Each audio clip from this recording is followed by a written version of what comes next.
The luminescent blue-green corridors of Orion 7's Interstellar Medical Center hummed with the soft pulse of alien technology.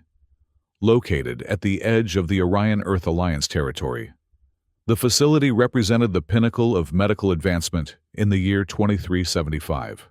Its architecture a blend of flowing organic curves and sharp technological edges. Within these walls, beings from a dozen star systems sought treatment for ailments that would have been death sentences mere decades ago. Dr. Solara moved with practiced precision through the eastern wing, her six-fingered hands gliding over holographic patient files as she walked. The Orionian physician's translucent skin shimmered faintly under the cold light, neural pathways visible beneath the surface like glowing rivers of thought. 20 years of interspecies medicine had earned her a reputation as one of the most skilled xenobiologists in the quadrant. Though recent political tensions between Earth and the Orion Confederation had made her position increasingly precarious. She paused as her neural implant alerted her to an incoming emergency case. A human researcher, injured in a space accident, being rushed from a damaged science vessel to their facility. The patient file materialized before her eyes. Dr. Min Nguyen, Earth-born biologist, specialized in adaptive xenogenetics, age 42, no previous major medical conditions. Prepare Bay 7 for emergency reception, she instructed the medical AI system. Full human compatibility protocols. The emergency shuttle docked with practiced efficiency, and within minutes, Dr. Solara found herself staring down at the unconscious form of Dr. Min. His vital signs fluctuated wildly across the biomonitors, skin ashen, despite the oxygenation treatments already administered during transport. "Initial diagnosis?" she asked the medical team. "Unknown, doctor," replied V3RL, the robotic medical assistant whose sleek metallic frame housed one of the most advanced medical diagnostic systems in the Alliance. His vitals show severe internal distress, centered in the thoracic cavity, but scans reveal no obvious trauma or foreign objects.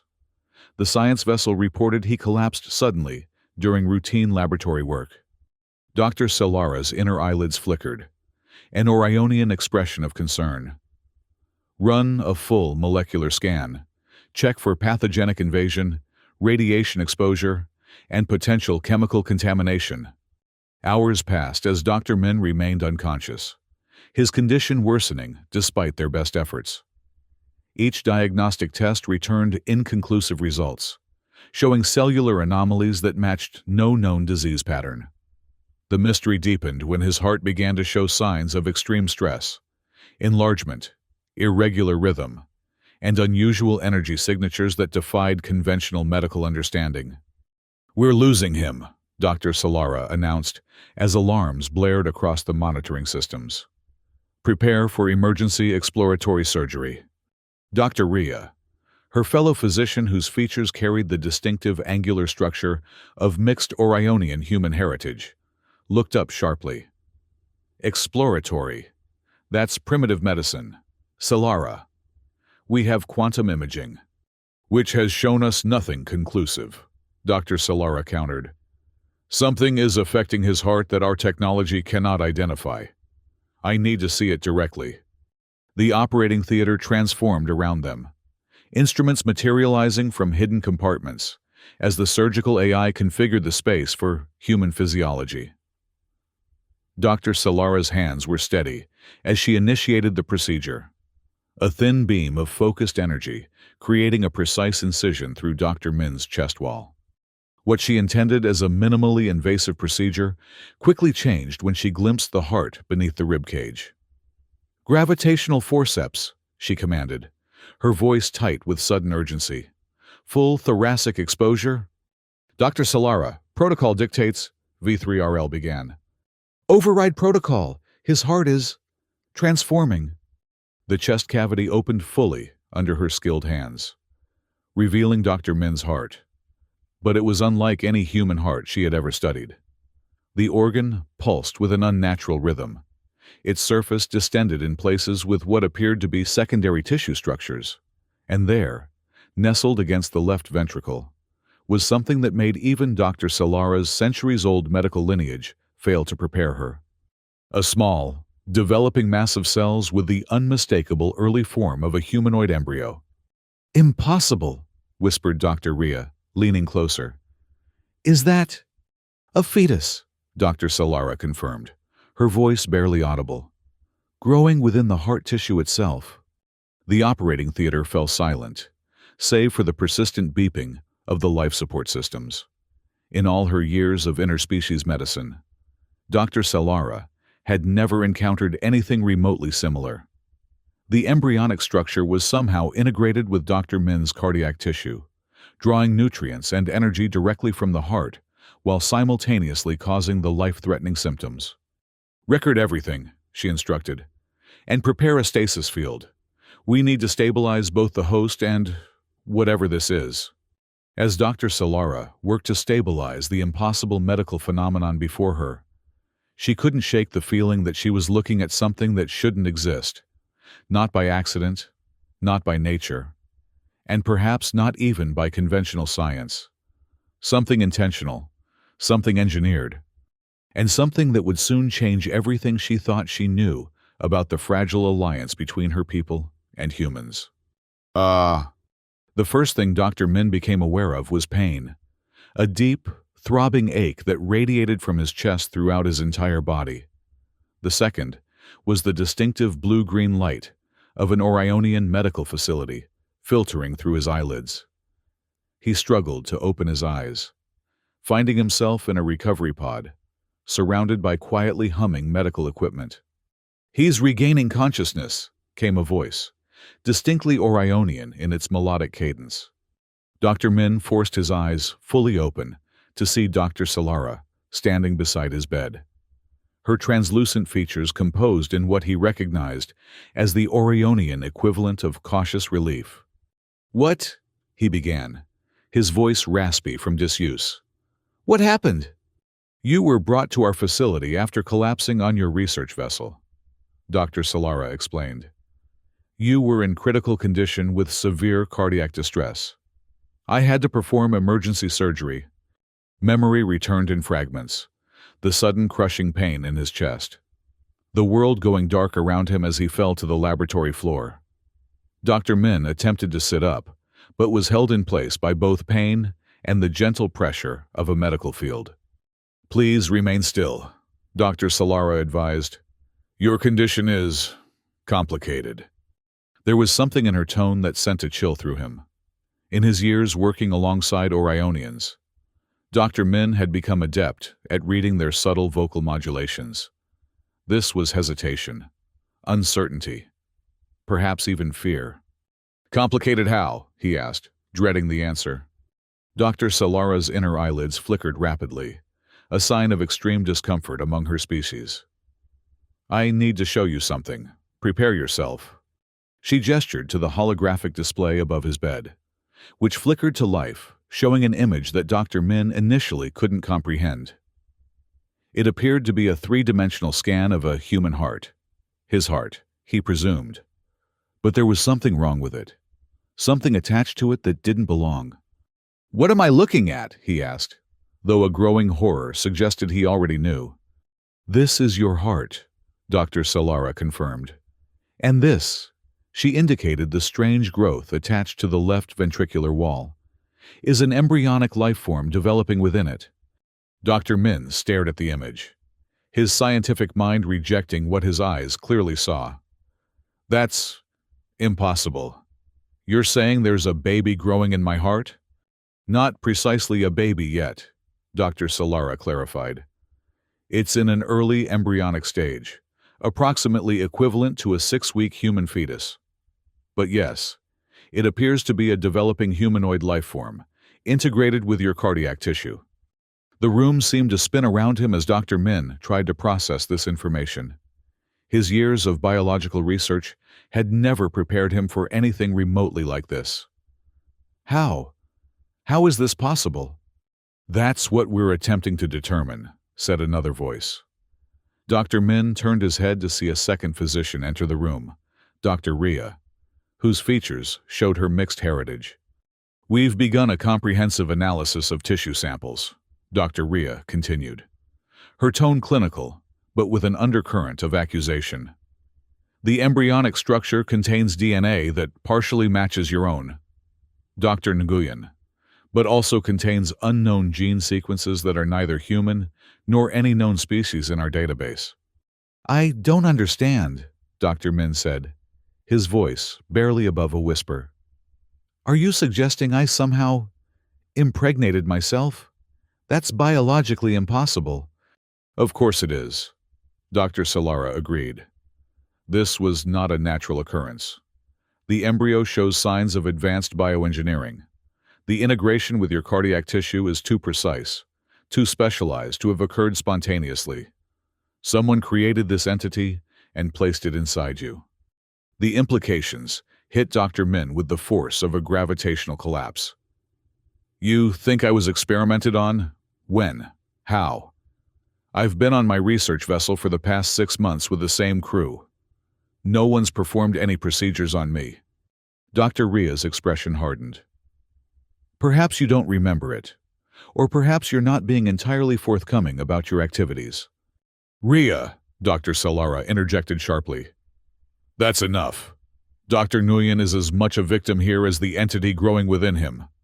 Dr. Min barely registered their exchange, his mind racing through possibilities. As a xenogeneticist, he was intimately familiar with the ethical boundaries of his field, and how often those boundaries were pushed in the name of progress or political advantage. The uneasy alliance between Earth and Orion had been deteriorating for years, with rumors of biological espionage on both sides. I need to see more data, he said finally, his professional instincts taking over. Blood work, genetic sequencing, metabolic profiles. If someone engineered this thing inside me, there will be markers, signatures we can trace. Dr. Solara nodded. We've already begun those analyses. But Dr. Nguyen, there's something else you need to understand. She paused, choosing her words carefully. The embryo is not merely attached to your heart. It's functionally integrated with it. Your cardiac tissue is providing direct nourishment and bioelectric stimulation essential to its development. And in return, it appears to be secreting compounds that have altered your heart's structure and function. A symbiotic relationship, Dr. Min murmured, professional fascination momentarily overriding his horror. Yes, but an unsustainable one. Your heart wasn't designed to support a secondary organism. The strain is what caused your collapse, and it will eventually lead to complete cardiac failure if the situation remains unchanged.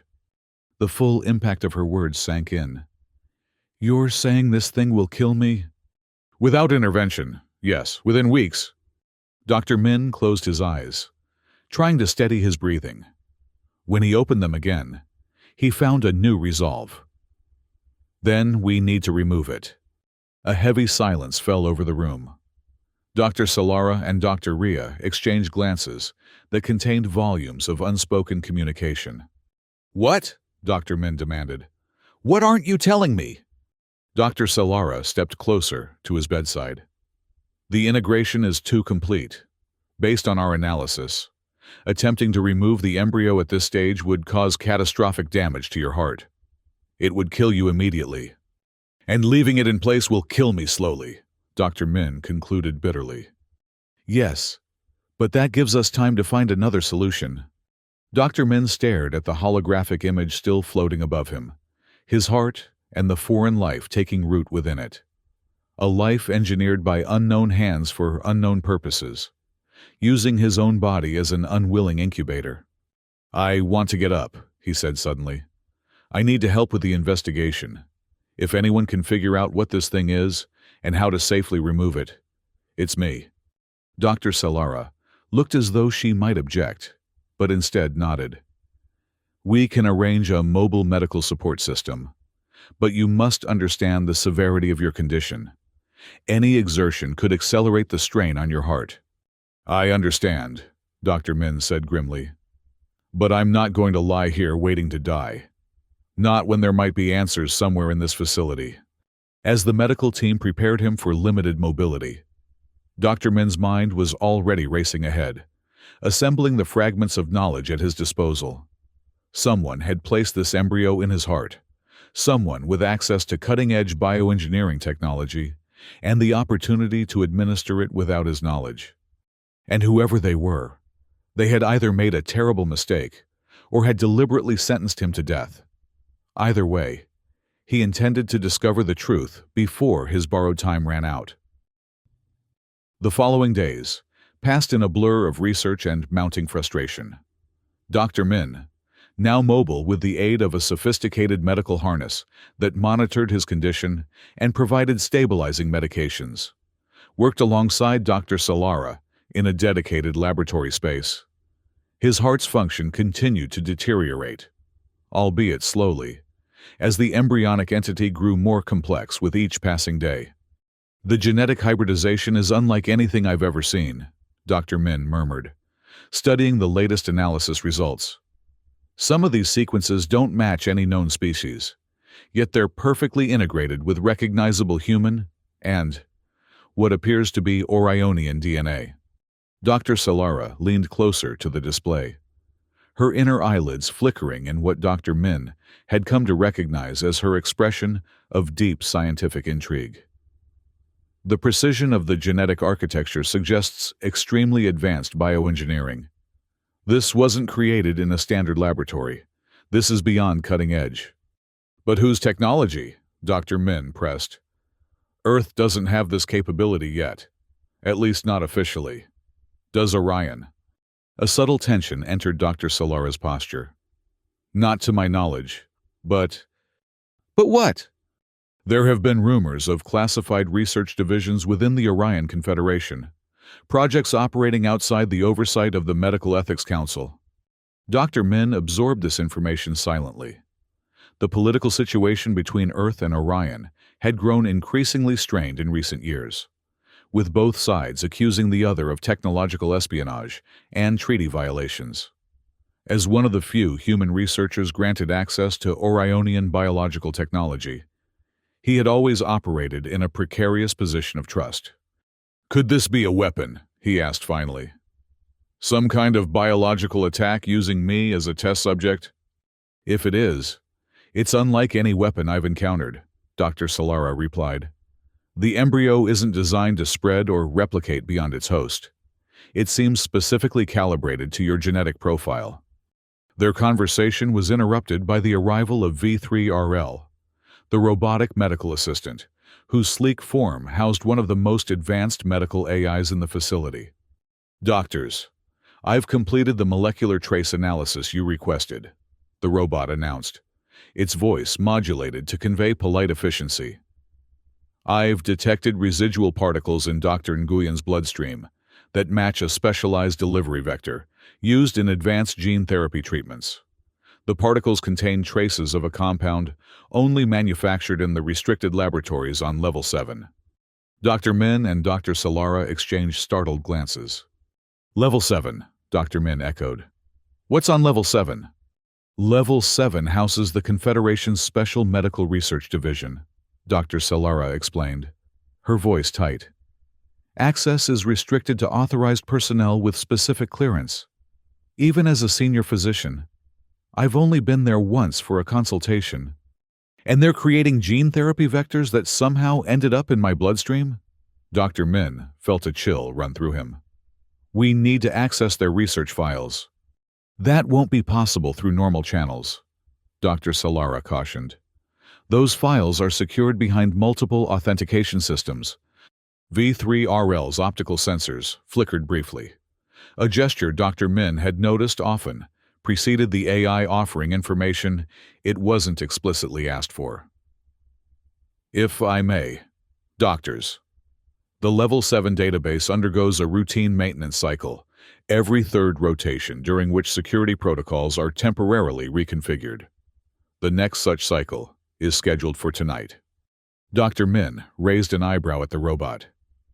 "Is that your way of suggesting we could access the database during this maintenance window?" "I am merely providing factual information about system operations," V3RL replied, its tone perfectly neutral. As an ethical medical I cannot recommend unauthorized access to restricted information. Dr. Salara's mouth curved in what passed for an Orionian smile. Thank you for the information, V3RL. That will be all for now. After the robot had departed, Dr. Min turned to Dr. Salara. Why would it tell us that?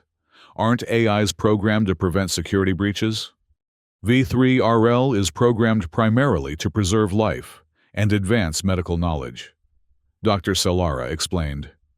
If it perceives that restricted information could save a patient's life, its ethical algorithms might interpret its directives creatively. Dr. Min glanced down at the medical harness, monitoring his vital signs. The display showed his heart function at 68% of normal capacity, down another 2 percentage points from yesterday. I'm running out of time, he said quietly. If there are answers on level 7, I need to find them. Dr. Salara studied him for a long moment, her translucent features unreadable. Accessing those files without authorization could be considered espionage. If we're discovered, the political consequences would be severe, especially for a human researcher.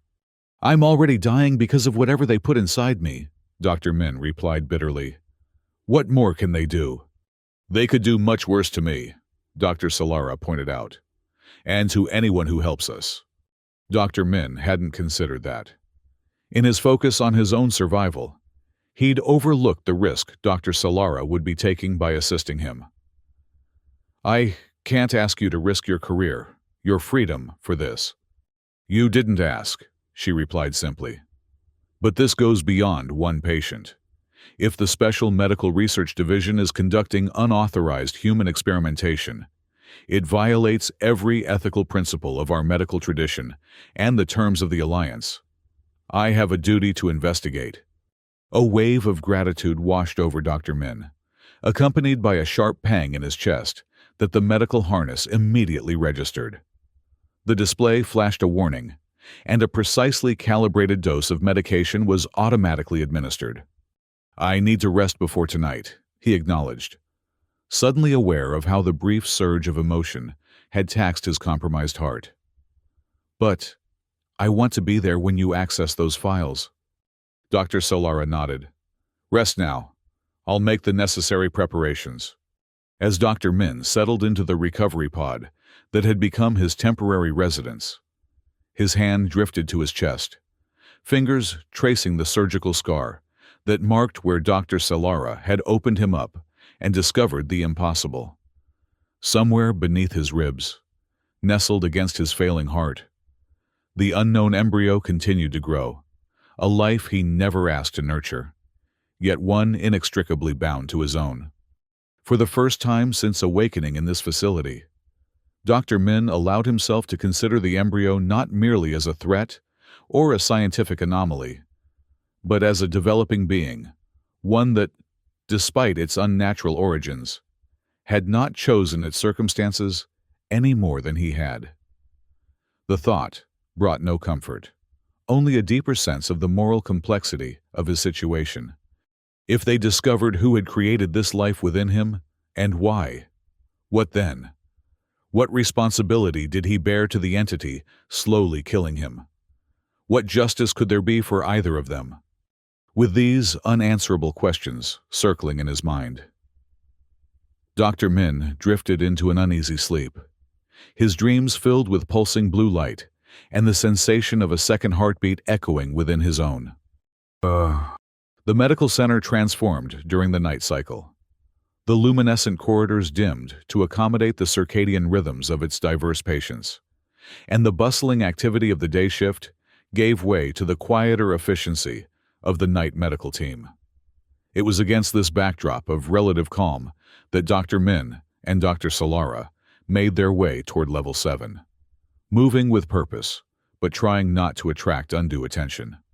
Dr. Salara had procured temporary credentials that would get them through the initial security checkpoints, explaining their presence as a special consultation for a critical patient case. The maintenance cycle V3RL had mentioned would provide their opportunity to access the restricted database once they were inside. "Your heart rate is elevated," Dr. Solara noted quietly, as they entered the lift that would take them to level 7. "Are you in pain?" Dr. Min shook his head. "Just adrenaline. I've never engaged in espionage before." "This isn't espionage," she countered. "This is a medical investigation concerning a patient under my care." The lift hummed softly as it carried them downward. Level 7 was, somewhat ironically, located deep beneath the main medical center, rather than above it. When the doors opened, they revealed a stark contrast to the organic architecture of the upper levels. Here, everything was angular, utilitarian, and bathed in a colder, more clinical light. A security checkpoint stood between them and the main laboratory complex. Dr. Solara approached the Orionian security officer with practiced professional confidence. "Dr. Solara, Xenocardiology. I've brought Dr. Nguyen for consultation on case file XT397.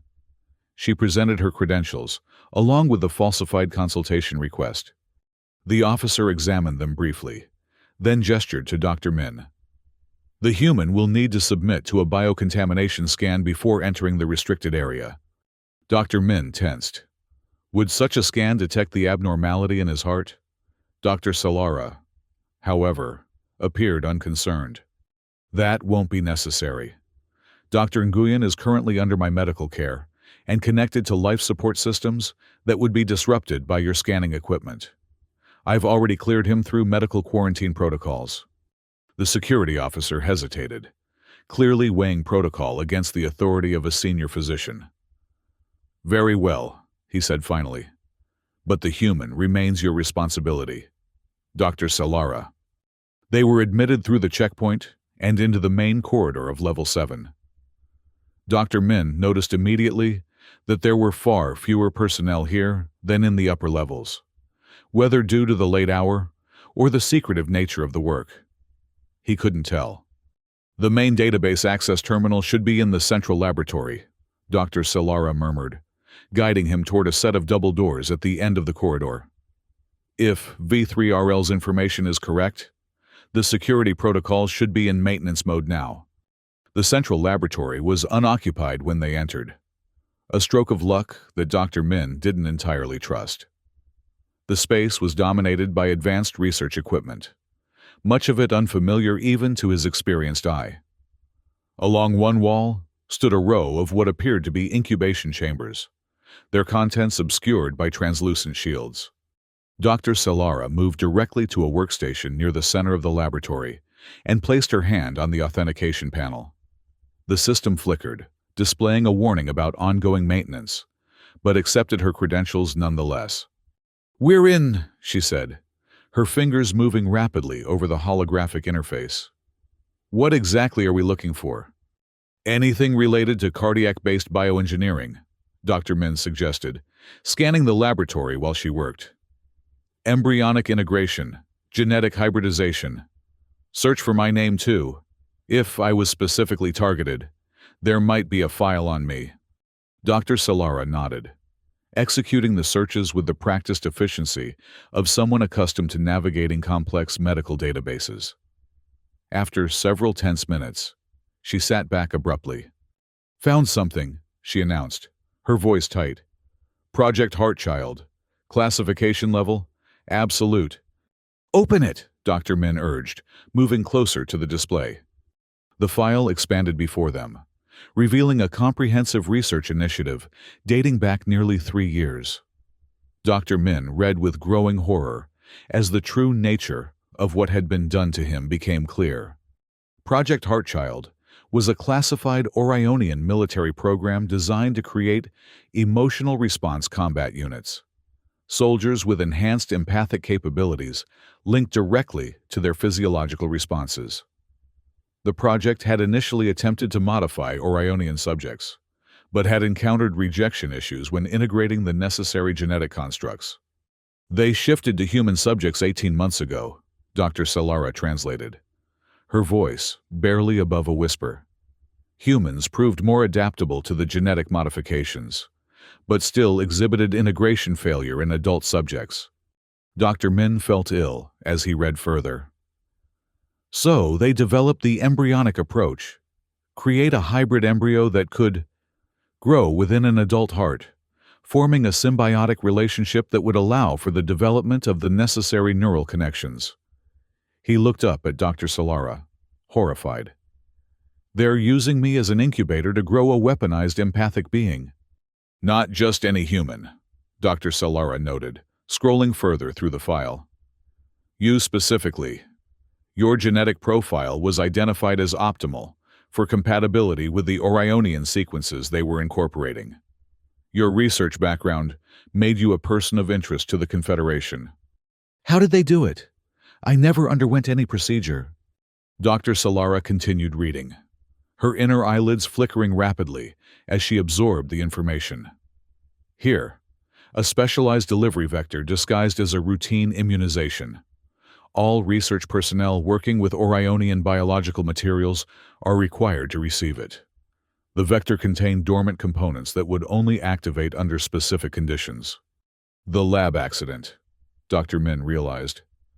3 months ago, there was a containment failure in my laboratory. We were exposed to a rare isotope. That must have triggered the activation. They continued through the file, discovering the full scope of the project and its implications. The Heart Children, as the program chillingly referred to them, were designed to mature rapidly within their hosts, developing advanced empathic capabilities linked to the host's cardiovascular system. Once fully developed, they would be surgically removed and transferred to specialized containment units for further growth and eventual military deployment. The hosts aren't expected to survive the extraction, Dr. Solara noted grimly, highlighting a section of clinical data. They know this is a fatal procedure. Dr. Min felt a cold rage building within him, not just for himself, but for the entity they had created inside him. Neither of them had consented to this grotesque experiment. Both of them were being sacrificed for military advantage. Who authorized this? He demanded. This violates every ethical standard in both our worlds. Dr. Solara navigated to the project authorization section. Dr. Corlix, she read, her tone suggesting recognition. The Director of Special Medical Research. Before they could discuss this revelation further, an alarm suddenly blared throughout the laboratory. The workstation before them locked down, the holographic display vanishing instantly. Security breach detected, announced an automated voice. Unauthorized access to classified materials. Security personnel have been alerted. Dr. Solara cursed in her native language. The maintenance cycle must have ended earlier than scheduled. We need to leave. Now. They hurried toward the exit. But before they could reach it, the doors slid open to reveal a contingent of security officers, led by a tall, imposing Orionian, whose distinctive cranial structure marked him as a member of the ruling scientific caste. Dr. Solara, the Orionian said, his voice cold and precise. What an unexpected surprise. And you've brought our special project subject with you. How convenient. Dr. Solara positioned herself between Dr. Min and the newcomers. Dr. Corlix, your project violates the Alliance Medical Ethics Treaty and basic sentient rights. Human subjects have not been approved for experimental procedures of this nature. Dr. Corlix smiled thinly. The Confederation High Council has deemed certain research priorities to supersede standard ethical constraints during this period of diplomatic adjustment with Earth. Dr. Nguyen's contribution to our understanding of interspecies compatibility will be appropriately acknowledged in our classified archives. Dr. Min stepped forward, despite Dr. Solara's protective stance. You've implanted an engineered life form in my heart without consent. You've sentenced me to death for your weapons program. An unfortunate necessity, Dr. Corlix replied, without a hint of remorse. The heart child you carry represents a breakthrough in empathic response technology that will secure Orion's position for generations to come. Your sacrifice serves a greater purpose than your limited human perspective can appreciate. He turned to the security officers. Take them both. Dr. Salara will face the ethics committee for her unauthorized access to classified materials. As for Dr. Nguyen, his gaze shifted back to Dr. Min, clinical and calculating. Prepare him for transfer to the maturation ward. The embryo has developed sufficiently for the next phase. Dr. Min felt Dr. Salara's hand grip his arm in warning. She was telling him not to resist, not yet. They were outnumbered, and in the heart of restricted territory. Any attempt to fight would only hasten his demise. As the security officers moved to separate them, Dr. Min caught Dr. Salara's gaze one last time. In her alien eyes, he saw something that transcended their different biologies. A promise. This wasn't over.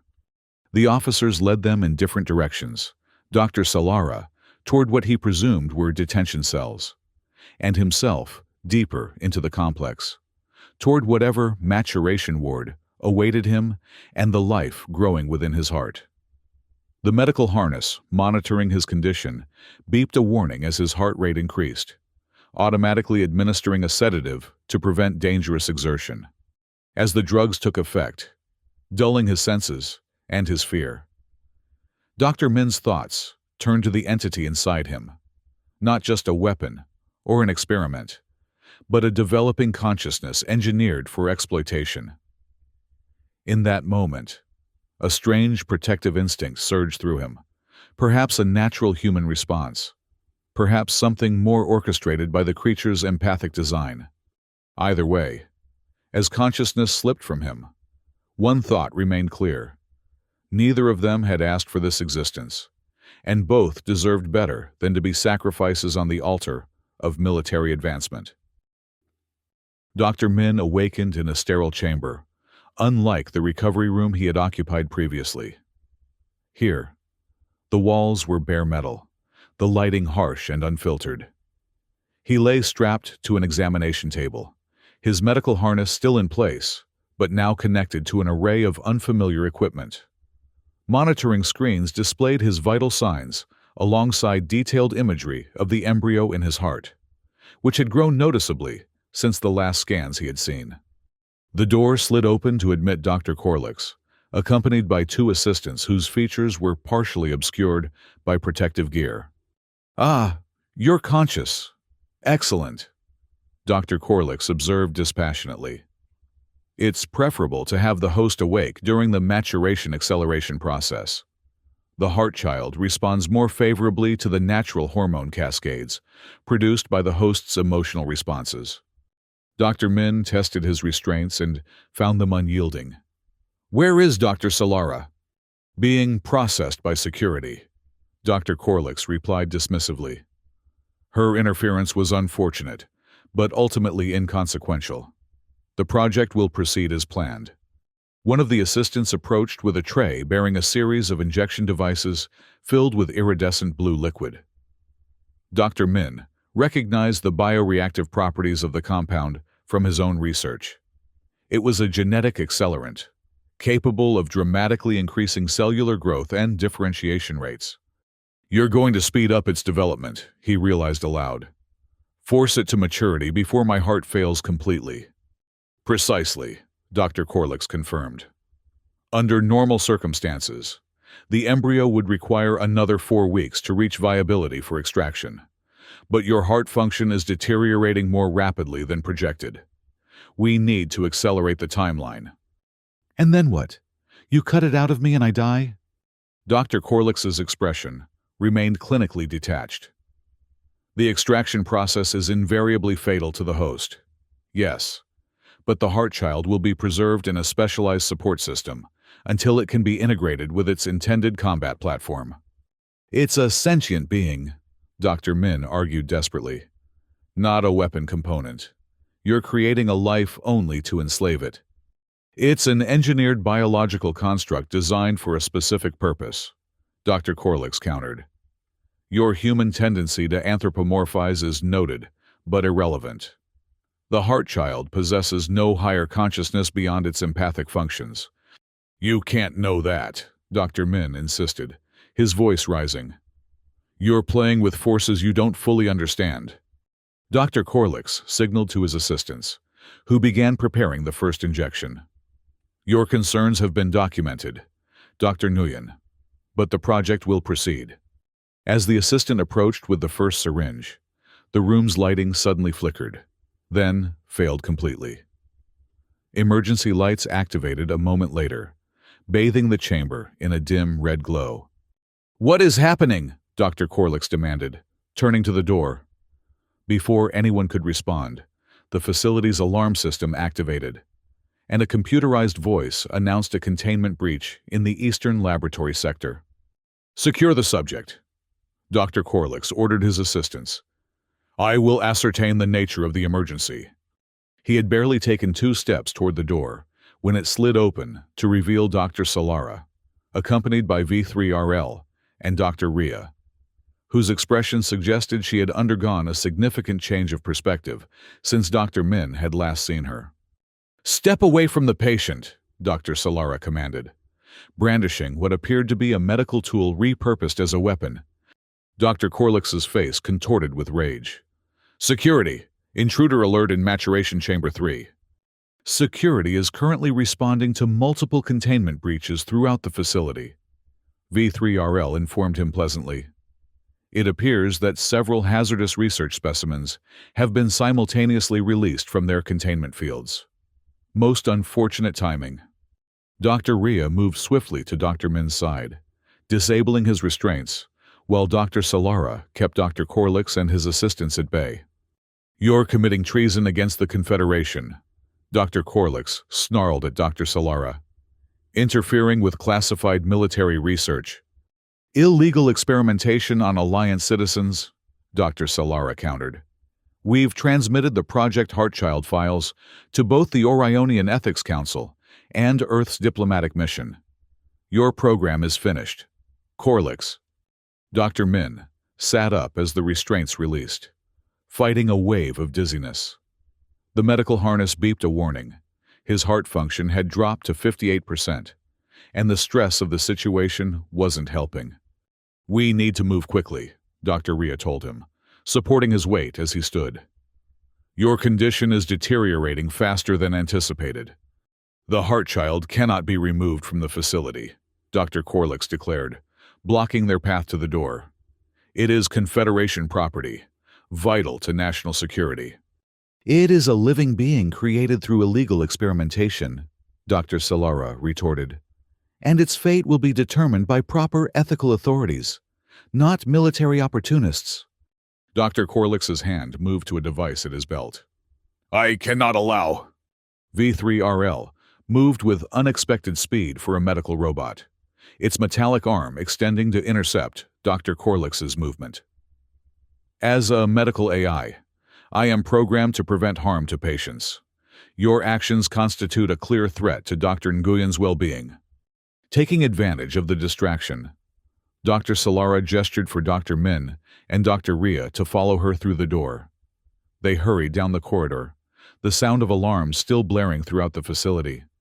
"Where are we going?" Dr. Min asked, struggling to keep pace despite the support of the other 2 physicians. "To the experimental surgery suite on level 5, Dr. Solara explained. "It has the equipment we need." "Equipment for what?" Dr. Solara exchanged a glance with Dr. Ria before answering. "To attempt to save both you and the Heartchild." They reached an emergency lift and crowded inside. As the doors closed behind them, Dr. Min leaned heavily against the wall, his breathing labored. "My research," Dr. Solara continued, "suggests that the Heartchild can be safely transferred to an artificial cultivation chamber at its current stage of development. The procedure is experimental, but theoretically sound." "But Corlix said extraction would be fatal," Dr. Min pointed out. "His extraction method prioritizes the Heartchild's military potential over your survival," Dr. Ria explained. "Our approach is different. We believe we can disconnect the embryo from your cardiac tissue while preserving both life forms." The lift arrived at level 5, and they made their way swiftly to the experimental surgery suite, a large, circular chamber filled with cutting-edge medical technology, much of it still in the prototype stage. "We don't have much time," Dr. Solara said as they prepared the equipment. Security will eventually contain the diversionary emergencies and come looking for us. And your heart function is declining rapidly. Dr. Min allowed them to help him onto the surgical platform, his mind racing with questions and fears. Have you ever performed this procedure before?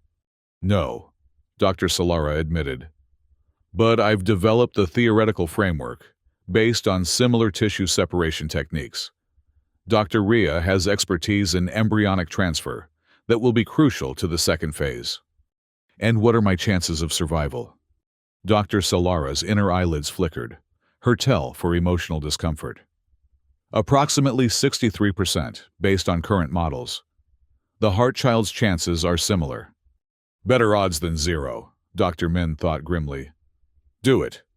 As Dr. Solara and Dr. Ria prepared for the procedure, Dr. Min found himself reflecting on the strange journey that had brought him to this point. He had come to Orion 7 as a casualty of a simple laboratory accident, only to discover he had been an unwitting participant in a military experiment that had literally planted new life within his heart. And now, against all logic, he found himself concerned not only for his own survival, but for that of the entity growing inside him, a being created without consent, designed as a weapon, yet innocent of the circumstances of its creation. I'm ready, he told the physicians, determination replacing fear. Save us both if you can.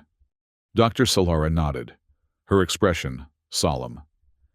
The procedure will require you to be conscious, but sedated. We need the heart child to remain responsive to empathic cues during the separation process. As the medical systems administered the precisely calibrated sedative, Dr. Min felt a strange calm settle over him. Whatever happened next, he had chosen his path, not as a victim or an experiment, but as a participant in something potentially revolutionary. The salvation of two lives entwined by circumstances neither had chosen. The last thing he saw before the procedure began was Dr. Solara's face. Her alien features set in an expression of determined focus that transcended the biological differences between their species. In that moment, he trusted her completely with both their lives. The operating theater hummed with tense energy as Dr. Solara initiated the procedure. Dr. Min lay conscious but heavily sedated on the surgical platform, monitoring systems, tracking every fluctuation in his compromised cardiac function. Dr. Ria stood ready at the artificial cultivation chamber, a transparent pod filled with nutrient solution specifically calibrated to support the heart child once extracted.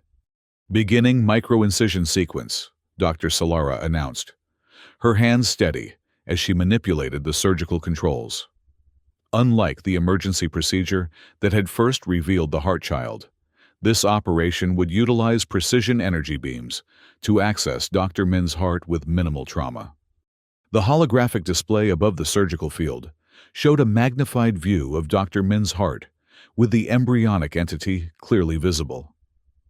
What had been a small cluster of cells when first discovered had developed significantly, now recognizably humanoid in form, though still microscopic in scale. Heart function at 54% and declining, Dr. Ria reported. We need to work quickly. Dr. Solara nodded, her focus absolute as she guided the microsurgical tools toward the precise junction where the heart child's developing circulatory system connected with Dr. Min's cardiac tissue. The challenge was immense, separating two intertwined systems without damaging either. Initiating first separation sequence, she announced, activating a specialized tool that emitted a precisely modulated energy field. The field was designed to stimulate both tissues to release their connection points naturally, rather than forcibly severing them. Dr. Min felt a strange sensation in his chest. Not pain, thanks to the targeted anesthetics, but a peculiar awareness of movement within his heart. On some level, he couldn't entirely explain. He sensed the heart child responding to the procedure, its developing consciousness somehow registering the changes occurring around it. The embryo is showing stress responses, Dr. Ria noted, monitoring a separate display tracking the heart child's biochemical signatures. Its cortisol analogs are spiking. Adjust the empathic resonance field, Dr. Solara instructed. We need to maintain emotional stability during separation. Dr. Ria manipulated a set of controls, and a subtle humming filled the operating theater, a sound just at the edge of hearing that seemed to vibrate at a cellular level. Almost immediately, Dr. Min felt a wave of calm wash over him, and the monitors showed the heart child's stress markers decreasing. Remarkable, Dr. Ria murmured. The empathic connection works both ways. It's responding to the host's emotional state. The procedure continued with painstaking precision. Each tiny connection between Dr. Min's heart and the embryonic entity carefully separated and secured. As the operation progressed, Dr. Min drifted in a strange, half-conscious state, aware of what was happening yet detached from it. In this liminal space, he found himself experiencing flashes of something, not quite memories, not quite dreams, but impressions that seemed to come from outside himself. Colors he had never seen before, emotions without names, a sense of becoming. Were these impressions from the heart child? Some bleed-through effect of their empathic connection being heightened by the resonance field? Or merely hallucinations produced by his sedated brain? He couldn't tell, but the experience left him with a profound sense that the entity they were working to save was far more than the biological construct Dr. Corlix had described. Final connection point identified, Dr. Solara announced, her voice pulling Dr. Min back to awareness of the procedure. This is the primary nutrient channel. Once severed, we'll have less than 30 seconds to transfer the heart child to the cultivation chamber before cellular degradation begins. Cultivation chamber ready, Dr. Ria confirmed. Transfer mechanism aligned.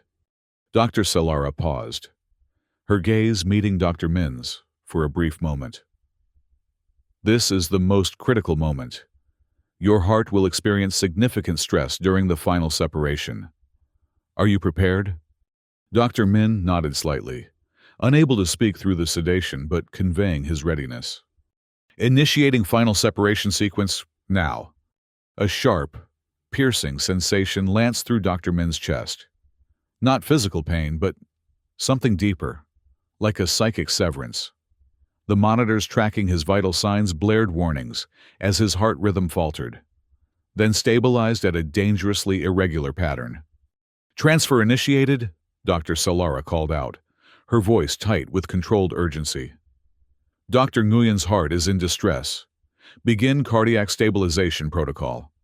As Dr. Ria managed the delicate transfer of the heart child to the cultivation chamber, Dr. Solara's attention shifted fully to stabilizing Dr. Min's compromised heart.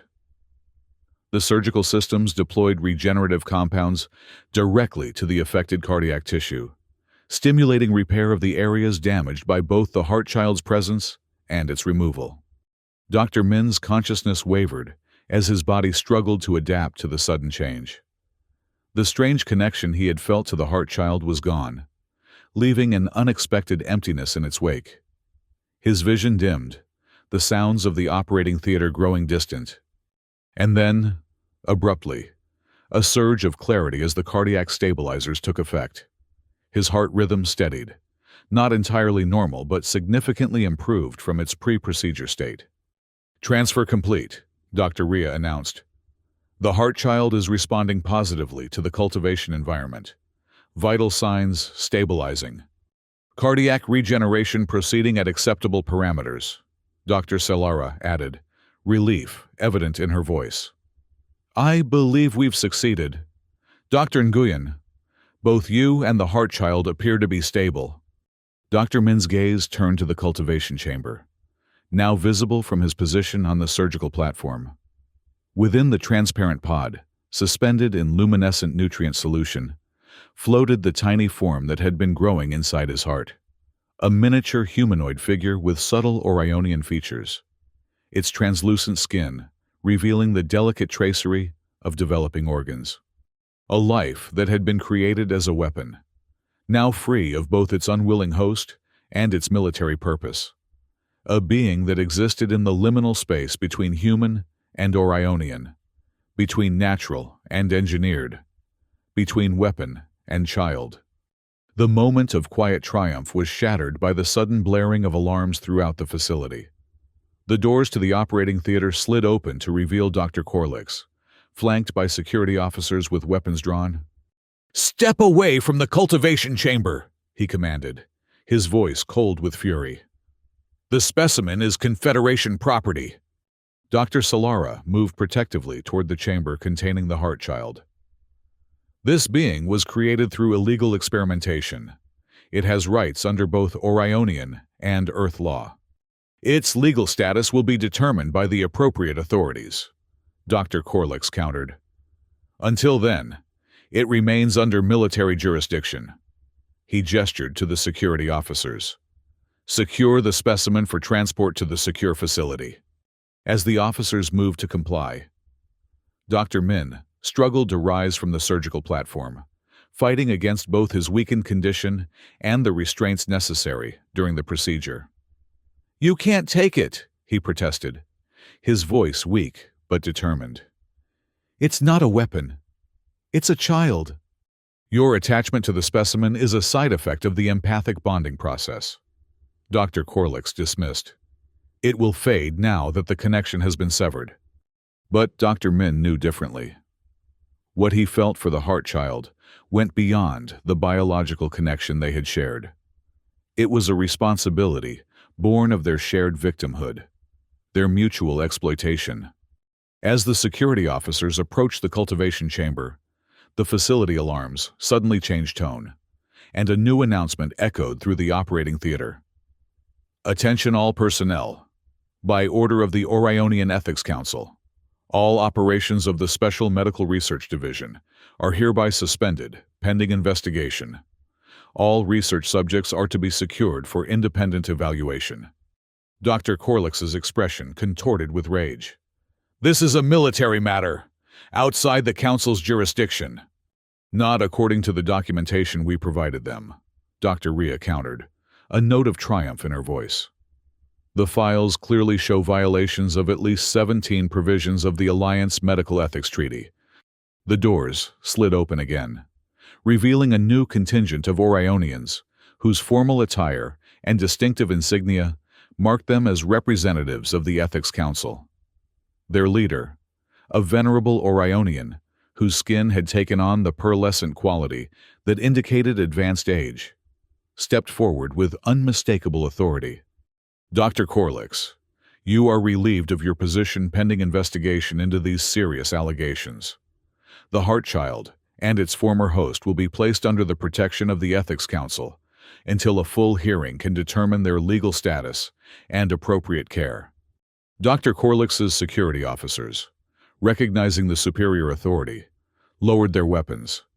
Dr. Corlix himself seemed to deflate, his ambitious project collapsing around him. As council representatives took custody of the cultivation chamber, treating it with the careful respect due to a living being, rather than an experimental specimen, Dr. Min felt a profound sense of relief wash over him. The heart child would be protected, its rights as a sentient being acknowledged. His own future remained uncertain. His heart, while stabilized, had suffered significant damage that would require extensive treatment. But he was alive, against all odds, and so was the being that had shared his heart. In that moment, it was enough. Dr. Solara approached his bedside as medical technicians prepared him for transfer to a recovery unit. "You should know," she said quietly, "that the heart child appears to have retained the empathic capabilities it was designed with. It may continue to develop a connection with you, even without the physical bond." Dr. Min considered this information, finding himself not disturbed, but oddly comforted by the possibility. What will happen to it now? "The Ethics Council will determine its legal status," Dr. Solara explained. "But, given the circumstances of its creation, I believe it will be recognized as a sentient being, with rights of its own. It will need guardians, people who understand its unique nature and needs. The implication hung unspoken between them. But Dr. Min understood. He nodded slightly. I'd like to be involved in its care, if possible. I feel responsible. Not responsible for its creation, Dr. Solara clarified, but for its future. There is a difference. Yes, Dr. Min agreed, finding the distinction important. For its future. As he was transported from the operating theater, Dr. Min caught a final glimpse of the cultivation chamber containing the heart child, the being that had nearly cost him his life, yet somehow had given it new meaning. Whatever came next, their fates remained intertwined, not by the forced connection of military experimentation, but by the choices they were now free to make. 3 months later, Dr. Min stood before the viewing panel of Nursery Chamber 1 in the Orionian Ethics Council's Sentient Development Center. His heart, while not fully recovered, had been substantially repaired through a combination of regenerative therapies and synthetic tissue augmentation. He would never be completely as he was before, but he had adapted to his new limitations with the resilience that had carried him through the ordeal. Within the chamber, suspended in a specialized environment that simulated aspects of both human and Orionian physiology, the being now officially designated as Nova continued its accelerated development. Though still small by conventional standards, roughly the size of a human infant at 3 months, its growth had proceeded at a remarkable pace, under the careful supervision of a team of ethicists, physicians, and developmental specialists. Its neural development is extraordinary, observed Dr. Solara, who had joined him for this weekly visit. Following the exposure of Project Heartchild, she had been appointed to the Ethics Council's Special Committee on Engineered Sentience, a position that allowed her to continue overseeing Nova's care, while also helping to draft new policies to prevent similar ethical violations in the future. The empathic centers are particularly active today, she continued, studying the monitoring displays. It seems to be responding to your presence. Dr. Min nodded, unsurprised. Though the physical connection had been severed, the empathic bond between them had persisted and even strengthened over time. He could sense Nova's emotions, initially just vague impressions of contentment or distress, but increasingly complex feelings as its consciousness developed. The Council has reached a decision regarding Nova's long-term guardianship, Dr. Solara informed him, her tone carefully neutral. They've determined that its unique nature requires caregivers familiar with both human and Orionian physiology and psychology. Dr. Min turned to her, hope rising within him. And joint guardianship has been awarded to us both, she confirmed, her inner eyelids flickering in what he had come to recognize as pleased excitement. You as Nova's human reference point and genetic contributor. Me as its Orionian medical guardian and cultural guide. The news filled Dr. Min with both joy and trepidation. Though he had hoped for this outcome, the responsibility of raising a being as unique as Nova was daunting. It would require him to remain on Orion 7 indefinitely, adapting to a culture not his own, while helping Nova navigate its dual heritage. There's more, Dr. Solara continued. The Alliance Medical Ethics Committee has granted special funding for a new research initiative, studying positive applications of the empathic technology that created Nova, not for weapons, but for healing. They want us both to lead it. Dr. Min's scientific curiosity stirred at the possibilities. The empathic connection could revolutionize treatment for psychological trauma, facilitate communication with nonverbal patients. Precisely, Dr. Solara agreed. What was conceived as a weapon could become a powerful tool for understanding and connection between different species. Nova represents not just a new life, but potentially a new path forward for the Alliance. They both turned back to the viewing panel, watching as Nova responded to their attention with a pulse of bioluminescence, a trait inherited from its Orionian genetic components. Though its features combined elements of both species in ways never before seen, there was something undeniably childlike in its movements and responses. "When will it be ready to leave the chamber?" Dr. Min asked. "Soon," Dr. Solara replied. "Perhaps another month. Its physical development is nearly stable enough for a modified atmospheric environment. We're preparing specialized quarters for all three of us in the research wing." The implication that they would be living as a family unit, unconventional by both human and Orionian standards, went unaddressed, though not unacknowledged. Their shared experience had forged a bond between them that defied easy categorization, much like Nova itself. In the months since the Heartchild's discovery, the political landscape had shifted dramatically. The exposure of Project Heartchild had led to a diplomatic crisis that, paradoxically, had ultimately strengthened the alliance. Reforms on both sides had established new transparency protocols and ethical safeguards. Dr. Corlix and his collaborators faced criminal charges, while the legitimate scientific advances from their research were being carefully evaluated for ethical applications. And at the center of it all was Nova, a being created for war, but destined for peace. A child of two worlds, born not from love, but from exploitation, yet now surrounded by both. Dr. Min placed his hand against the viewing panel, a gesture he often made during these visits. Within the chamber, Nova floated closer, its tiny form orienting toward him as if drawn by an invisible connection, which, in a sense, it was. "I never expected to be a father," Dr. Min said quietly. "Certainly not like this. And I never expected to share parental duties with a human," Dr. Solara replied, her tone warm with gentle humor. "Life follows unexpected paths." Nova pulsed again with bioluminescence, as if agreeing with this sentiment. In that moment, Dr. Min felt the empathic connection between them strengthen, a wordless communication of mutual recognition and acceptance.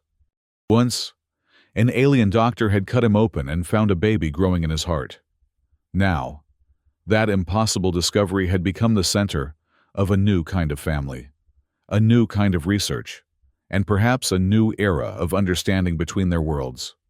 As they stood together before the nursery chamber, Dr. Min reflected that some wounds, even those that penetrate to the heart itself, can become openings for unexpected grace. His heart would always bear the marks of what had been done to him, but it had expanded in ways he could never have imagined, to embrace the strange new life that had emerged from that violation. And in that expansion lay healing not just for himself, but potentially for the fragile alliance between their worlds. Nova's very existence challenged the boundaries between species, between natural and engineered, between victim and survivor. In transcending these categories, it offered a glimpse of what might be possible when the best of both worlds came together, not in military ambition, but in shared wonder at the resilience of life and its endless capacity for adaptation. Whatever challenges the future held, they would face them together. The human scientist, the Orionian physician, and the child who had once grown in a human heart, now growing into its own unique destiny among the stars.